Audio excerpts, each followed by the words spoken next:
अस्सलामुअलैकुम जी dear student. आज का जो हमारा टॉपिक है वो हम पढ़ने जा रहे हैं वेरी बेसिक इंग्लिश ग्रामर। जो हमारे स्टूडेंट्स बहुत ज़्यादा वीक होते हैं किसी भी चीज़ में, तो उसके लिए एक मेथड यूज़ किया जाता है माइंड मैप, ताकि उनको इन चीज़ों के बारे में पता हो सके कि ये कौन-सी चीज़ कहाँ से मतलब स्टार्ट हुई है, और जो स्टेप बाय स्टेप किस तरह प्रोसेस के ज़रिए से मतलब वजूद में आती है। तो उसी तरह हम आज आप लोगों के खिदमत में हाज़िर हैं, और हम यहाँ पे कोशिश करने जा रहे हैं कि आपको ये सारी चीज़ें बहुत आसानी के साथ समझा सकें। तो जो हमारा टॉपिक है वो है हमारे पास basic English grammar. Basic English grammar हम आज यहाँ पे स्टार्ट करने वाले हैं। तो इसमें ज़्यादातर जो स्टूडेंट को मुश्किलात पेश आती है, वो यहाँ पे पेश आती है कि मतलब अगर कोई बंदा स्कूल कॉलेज में है और वो लैंग्वेज की क्लासेस ले रहा होता है, तो ज़्यादातर उसके जो कोलीग्स होते हैं, क्लासमेट्स होते हैं, वो उनसे ये पूछते हैं कि चलो आप तो लैंग्वेज के स्टूडेंट हो ना, कोई भी बात आ जाए इंग्लिश ग्रामर के रिलेटेड, तो फिर उससे यही सवाल किया जाता है कि आप तो इंग्लिश ग्रामर पढ़ रहे हैं ना, आप तो एकेडमी जा रहे हैं, तो आपको इन चीज़ों का इल्म होना चाहिए। तो फिर वहाँ पे स्टूडेंट्स ज़्यादातर कुछ जो हमारे एक्सपीरियंस में आया है कि स्टूडेंट्स को पता नहीं होता। तो वहाँ पर उनको फिर शर्मिंदगी का सामना करना पड़ता है कि आप इंग्लिश 2 महीनों से, 4 महीनों से, 1 साल से पढ़ रहे हैं, लेकिन आपको इस बेसिक चीज़ों का पता नहीं है। तो उन स्टूडेंट्स के लिए हमने ये थोड़ा-सा एक माइंड मैप बनाया है, जिसके ज़रिए से हम उनको समझाने की कोशिश करेंगे। अच्छा जी, तो यहाँ पे हमारे पास है लैंग्वेज। अब लैंग्वेज क्या चीज़ होती है, ये हमारे पास जनरल बात है। क्या है? ये हमारे पास जनरल बात है। अगर हम किसी भी लैंग्वेज की बात कर लें, तो वो एक लैंग्वेज किस तरह वजूद में आता है।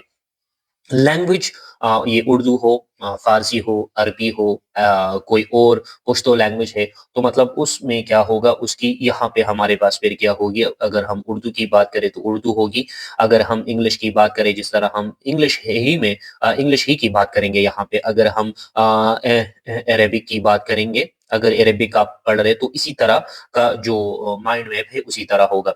अच्छा, लैंग्वेज हमारे पास क्या चीज़ है? लैंग्वेज जो है ये इंशाल्लाह हम डिटेल के साथ पढ़ेंगे, लेकिन मैं आपको थोड़ा-सा बता दूँ कि कोई भी हमारे पास जो अल्फ़ाज़ होते हैं, जो साइन्स होते हैं, जो सिंबल्स होते हैं, को किसी भी लैंग्वेज के उसके ज़रिए से हम कुछ कन्वे करना चाह रहे होते हैं, कम्युनिकेट करना चाह रहे होते हैं।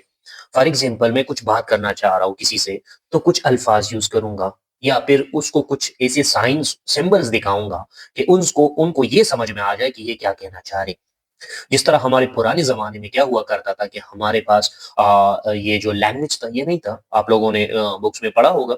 तो वहाँ पे फिर लोग कुछ साइन इन सिंबल इस्तेमाल करते थे। किस तरह? फॉर एग्ज़ाम्पल जब आग लगाई जाती थी तो उसका मतलब होता था कि यहाँ पे कुछ मतलब गलत चीज़ हो रही है, या फिर मतलब आग लगी है, या किसी को लोगों को वहाँ पे जमा करने की कोशिश कर रहे होते थे वो लोग। तो इसी तरह कुछ साइन एंड सिंबल्स इस्तेमाल किए जाते हैं। अच्छा, लैंग्वेज हमारे पास ये लैटिन वर्ड से निकला है लेंगुआ। क्या है? लेंगुआ हमारे पास एक वर्ड है लेंगुआ, जिसकी मीनिंग हमारे पास क्या निकल के आती है? लेंगुआ, जिसकी मीनिंग हमारे पास निकल के आती है, उसका मतलब होता है टंग, जो ज़ुबान। हमारे पास क्या होता है? ये जो ज़ुबान होता है ना, इसका मतलब ये होता है। तो डियर स्टूडेंट, यहाँ पे हम जितने भी चीज़ों की बात करेंगे ना, ये हमारे पास कौन-सा वर्ड है? ये हमारे पास लैटिन वर्ड है। क्या है? हमारे पास एक लैटिन वर्ड है। यहाँ पे हम जितने भी चीज़ों की बात करेंगे ना, तो हम उसके रिलेटेड जितने भी वर्ड्स होंगे कि कौन से लफ्ज़ ये निकला है, तो वो भी हम इसमें इंक्लूड करेंगे।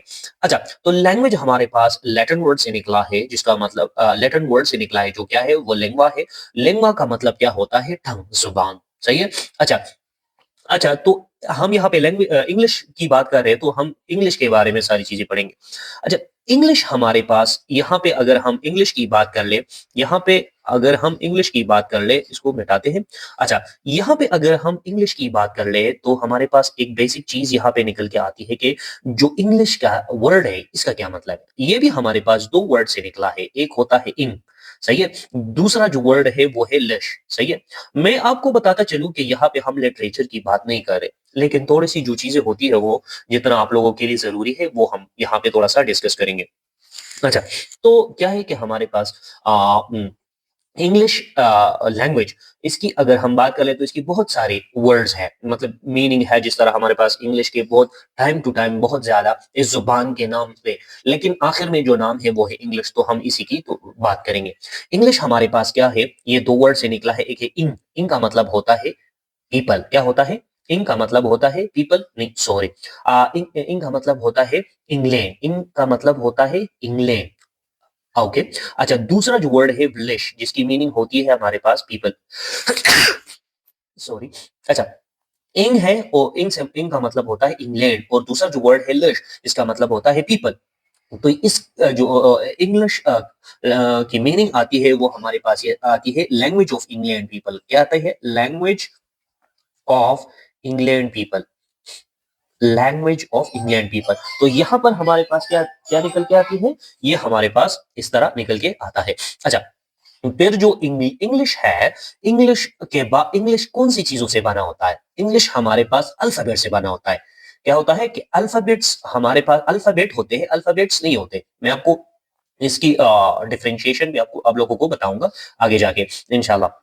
तो क्या होता है कि इंग्लिश जो है ये हमारे पास क्या बना होता है, 26 किससे बना होता है, 26 लेटर्स होते हैं या फिर अल्फाबेट होते हैं। ये मैं आप लोगों से जानने की कोशिश करूंगा। आप लोग हमें कमेंट सेक्शन में बताएं कि ये 26 अल्फाबेट है कि हमारे पास 26 लेटर्स है। सही है। अच्छा, अल्फाबेट हमारे पास भी ये लैटिन वर्ड से निकला हुआ है। वो कौन सा वर्ड है हमारे पास होता है? ये अल्फा, अल्फा एंड क्या होता है दूसरा? बेट। अल्फा की मीनिंग और बेट की मीनिंग हमें मालूम होनी चाहिए। अल्फा मीन कहते हैं साउंडेड, क्या होता है कि हमारे पास कोई भी चीज जिसकी साउंडेड हो, साउंडेड होना चाहिए। अच्छा, क्या है हमारे पास? अल्फाबेट हमारे पास 2 वर्ड से निकला है, अल्फा एंड बेट।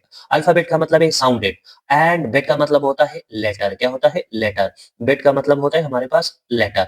वो कौन से अल्फाज या जो लेटर है जिसके साउंड हो। सो इसको हम किस तरह डिफाइन करेंगे? इसको हम इस तरह डिफाइन कर सकते हैं कि जो हमारे पास साउंडेड अल्फाबेट्स होते हैं, क्या होते हैं? साउंडेड अल्फाबेट क्या है? अगर हम इसकी बात कर ले तो साउंडेड, साउंडेड लेटर्स, सॉरी मैंने अल्फाबेट कहा, साउंडेड लेटर्स क्या है? Sounded letters are called alphabet. क्या होता है? अल्फाबेट। ये हमारे पास अब क्या है, ये जो अल्फाबेट्स है ये हमारे पास क्या है?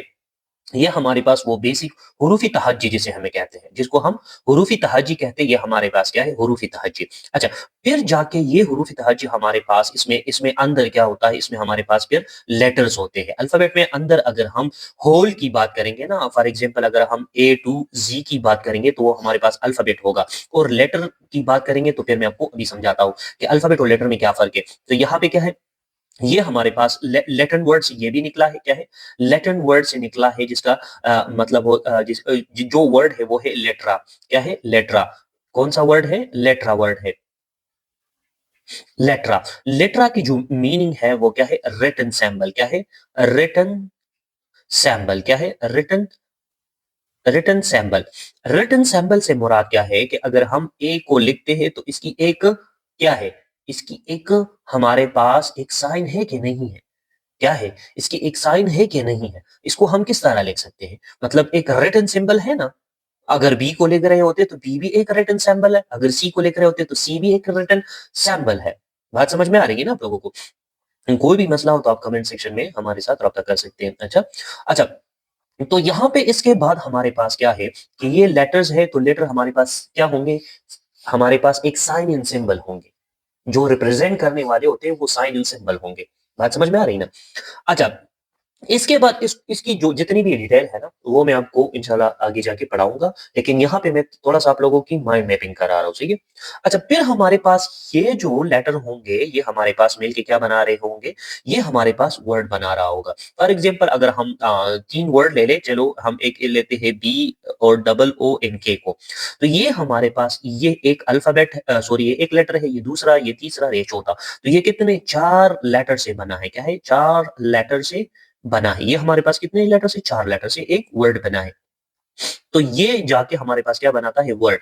और वर्ड में 2 चीज़ें ज़रूरी है कि वर्ड में एक आपके पास क्या होना चाहिए? इसकी मीनिंग होनी चाहिए। अगर एक वर्ड हो तो उसकी मीनिंग ज़रूर हो, और दूसरी इसकी प्रॉपर क्या होनी चाहिए? जो प्रॉपर होगा, क्या होगा? प्रॉपर कॉम्बिनेशन होगा। क्या होगा? Proper combination. क्या होगा? प्रॉपर कॉम्बिनेशन होना चाहिए। क्या होना चाहिए? Proper combination. प्रॉपर कॉम्बिनेशन से ये मुराद है कि जो अल्फाज़ हमारे पास कुछ उसको बोला भी जा सके और उसके कोई मीनिंग भी हो, तब ये उसको हम क्या कहेंगे? इसको वर्ड कहेंगे। अच्छा, फिर आगे जाके ये वर्ड हमारे पास क्या बनाता है, यहाँ पे मैं आपको बताता चलूँ, यहाँ पे थोड़ा-सा आप लोगों को समझने की कोशिश करनी होगी। इस तरह मैं यहाँ पे आपको समझाता हूँ कि हमारे पास क्या है वर्ड। फॉर एग्ज़ाम्पल अगर हम वर्ड यहाँ पे लेके यहाँ पे, तो वर्ड के हमारे पास फिर 3 चीज़ें आती है। ये इनके जो ग्रुप होंगे, इनको 3 हिस्सों में हम डिवाइड करके, एक को हम कहेंगे फ्रेज़, सही है? दूसरे को कहेंगे क्लास, सही है? सॉरी। अच्छा, क्या कहेंगे? इसको कहेंगे क्लास। और तीसरा जो हमारे पास है वो क्या है? वो है सेंटेंस। क्या है? सेंटेंस। तो यहाँ पे ये भी क्या होंगे? ये अगर ग्रुप ऑफ वर्ड्स आ जाते हैं, क्या आ जाते हैं? Group of words. कौन से ग्रुप ऑफ वर्ड आ जाए? कौन से भी, जिनमें हमारे पास क्या होना चाहिए? हमारे पास उसमें वर्ब और जो सब्जेक्ट है, उनमें से एक हो और दोनों इकट्ठे ना हो। दोनों इकट्ठे ना हो तो उसको फिर हम क्या कहेंगे? उसको फ्रेज़ कहेंगे। और ये हमारे पास कंप्लीट मीनिंग नहीं देगा, not give complete meaning, not give complete meaning, complete meaning नहीं देगा। क्या नहीं देगा? कंप्लीट मीनिंग नहीं देगा, नॉट गिव कंप्लीट मीनिंग। ये हमारे पास मे और मे नॉट, क्या होगा? मे और मे नॉट, मतलब कभी कभी इसे ऐसे भी कुछ क्लास है जो दे सकते हैं और ऐसे भी क्लास है जो हमारे पास क्या नहीं दे सकते, मतलब मीनिंग, कंप्लीट मीनिंग नहीं दे। मीनिंग होगा, सबकी मीनिंग होगी। अगर फ्रेज है, क्लॉज़ है और सेंटेंस है, तीनों की मीनिंग होगी, लेकिन फ्रेज़ का क्या होगा? इनकम्प्लीट होगा। क्लास का क्या होगा? मे और मे नॉट कंप्लीट होगा। और क्या होगा? Sentence always give complete meaning. क्या होगा? Always give complete meaning. तो ये हमारे पास इन सब की हम बात एक-एक चीज़ की हम डिस्कशन करेंगे, लेकिन ये मैंने थोड़ा-सा आप लोगों को समझाने की कोशिश की कि ज़्यादातर स्टूडेंट्स इसमें कन्फ्यूज़ होते हैं कि हम इसको किस तरीके के साथ और किस सीक्वेंस में पढ़ने की मतलब अगर कोई बंदा पढ़ना चाह रहा है तो किस तरह। अच्छा, फिर यही सेंटेंस क्या होता है, ये आगे जाके हमारे पास क्या बनाता है?